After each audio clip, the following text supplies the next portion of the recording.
මේක පිරිමින්ට ගෑනියෙක් ඔයත් එක්ක රණ්ඩු වෙනවා නම් රණ්ඩු වෙන්නේ ඔයා වෙනුවෙන්මයි. ඔයා බය වෙන්න ඕනි එයා රණ්ඩු වෙන්නේ නැත්තම්. ගෑනුවයි පොඩි දෙයකටත් රණ්ඩු වෙනකොට පිරිමි හිතන්නේ මෙයා කිසිම රෙස්පෙක්ට් එකක් නැති. හරිම නපුරු. හරියයි වදයක් වෙන කෙනෙක් විදිහට. හැබැයි ඇත්තටම ගෑනියෙක් ඔයාලත් එක්ක රණ්ඩු වෙන්නේ ඔයාලා ඇත්තටම යාලට වටින හින්දා. පිළිගන්නවද? නෑනේ. මේක ගෑනුවගේ මෝඩම වැඩේ තමයි ගොඩක් එයා කරනකොට ගොඩක් රණ්ඩු වෙනවා. පිරිමි සාමාන්‍යයෙන් ඒක තේරුම් ගන්නේ නෑ. නැද්ද? ගෑනු කෙනෙක් සාමාන්‍යයෙන් ආගිව් කරන්නේ නෑ කියන්නේ එයා ඉමෝෂනලි චෙක්ඩ් අවුට්. ඒ කියන්නේ ඉමෝෂනලි ඔයාලත් එක්ක ඇටච් වෙලා තියෙන දේවල් කෙලිම නවත්තනවා. එතකොට තමයි සාමාන්‍යයෙන් එයාලට කාත් එක්ක හරි ආගිව් කරන එක නවත්තන්න පුළුවන් වෙන්නේ. ඒ කියන්නේ හැංගීම් එක්ක ඔයාලත් එක්ක ඩීල් කරන කෑල්ල ඉවරයි. ඊට පස්සේ නිශ්ශබ්ද. ඒ නිශ්ශබ්ද වුණාට පස්සේ ඔයාලා ඕන එකක් කරගන්න කියලා එයාලා ඉන්නවා. පිරිමින්ඩ හිතෙනවා නම් ඒ නිශ්ශබ්දතාවේ මාර සැනසීමක් කියලා නෑ. ඒ නිශ්ශබ්දතාවය ඔයාලට සැනසීමක් වෙන්නේ නෑ.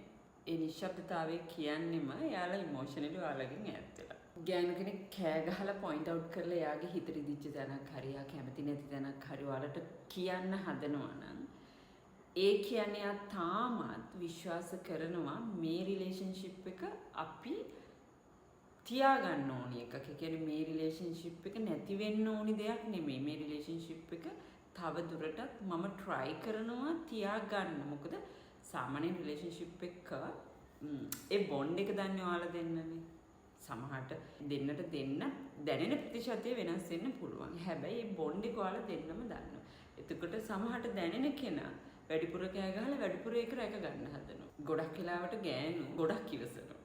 ගොඩාක් chances දෙනවා. පොඩි පොඩි දේවල් වලට කම්ප්ලේන්ට්ස් ගේනවා කියන්නේම එයා තාමත් විශ්වාස කරනවා නෑ අපිට හොඳට ඉන්න පුළුවන්.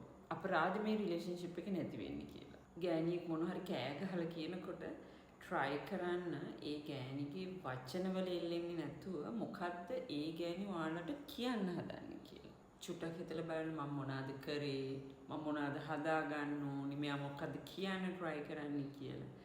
එහෙමනම් එක වටිනාකමක් තියෙන රිලේෂන්ෂිප් එකක් නම් එහෙම වටිනාකමක් තියෙන බොන්ඩ් එකක් නම් ඔයාලට හැමදාම මේ බොන්ඩ් එක තියාගන්න පුළුවන් වෙයි. ස්පෙෂලි පිරිමි හිතන්නේ මේ ගෑණි මාව බය කරලා තියාගන්න හදනවා කියලා. රණ්ඩු වෙනවා කියන්නේ හැම වෙලෙම බය කරලා තියාගන්න හදන කතන්දරයක් නෙමෙයි. සමහර වෙලාවට රණ්ඩු වෙනවා කියන්නේම අර මම මේ මගක් ඇවිල්ලා අතරමං වෙලා ඉන්නේ. ඔය චුට්ටක් මගට ඇවිල්ලා මම මේ අතරමැද නැවතිලා ඉන්න තැනට ඇවිල්ලා මට හරි පාර පෙන්වන්න. අපි දෙන්නම අත අල්ලගෙන පාර හොයාගෙන හරි පාරේ යමු. නැත්නම් ඔයත් අතරමං වෙනවා මමත් අතරමං වෙනවා කියලා අර කරන පොඩි ඉල්ලීමක්. එන්න චුට්ටක් මගට එන්න. අපි දෙන්න අත අල්ලගෙන යන් කොතනද වැරදුනේ කියලා අපි දෙන්න හරි පාර හොයාගෙන යන් වගේ කතාවක් තමයි ওই රණ්ඩු වෙන තැන්වල තියෙන්නේ. ගෑණියෙක් රණ්ඩු වෙනවා කියන්නේ තාමත් ඔයාවම ඉල්ලනවා කියන එක. භයානකම තැන තමයි රණ්ඩු වෙන්නේ නැහැ කියන තැන.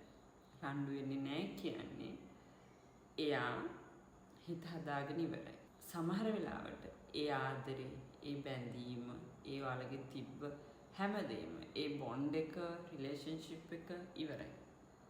ඒ හින්දා ඔයාලට වටිනා ආදරයක් නම් ඔයාලා ගාව තියාගන්න ඕනි කෙනෙක් නම් ලස්සන රිලේෂන්ෂිප් එකක් නම් කෙනෙක් කෑ ගහද්දී ඒක වැරදි විදිහටම තේරුම් ගන්නේ නැතුව ඒ කෑ ගහන්නේ මොකටද කියලා හොයලා බලලා හදාගන්න පුළුවන් තැනක් නම් හදාගන්න. සමහර වෙලාවට මොකුත්ම නොකිය ඔයාලට යන්න දුන්නොත් එහෙම ඔයාලා හිත හදාගන්න. ඒ කියන්නේ රිලේෂන්ෂිප් එක තවදුරටත් එතන නැහැ. ඒ ආදරේ තවදුරටත් එතන නැහැ. Have a good day.